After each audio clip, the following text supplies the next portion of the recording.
خبر شامل کرتے ہیں اسلام آباد سے۔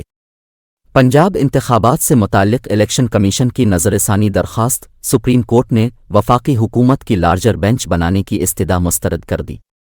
میڈیا رپورٹس کے مطابق chief justice Pakistan justice Umar Ata Bandial نے نظر ثانی کیس کی سماعت کے لیے 3 رکنی بینچ برقرار رکھنے کا فیصلہ کیا ہے۔ رجسٹرار آفس سپریم کورٹ نے انتخابات نظر ثانی کیس کی کاز لسٹ جاری کر دی۔ چیف جسٹس کی سربراہی میں 3 رکنی 13 جون کو سماعت کرے گا۔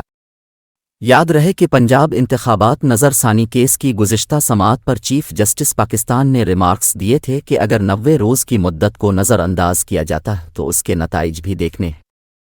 عدالت کے دروازے پر احتجاج کا کیا مقصد تھا؟ ہم حق کا کام کر رہے ہیں، حق کے کام میں جو ناحق دخل دیتا ہے اس کے اپنے نتائج ہیں۔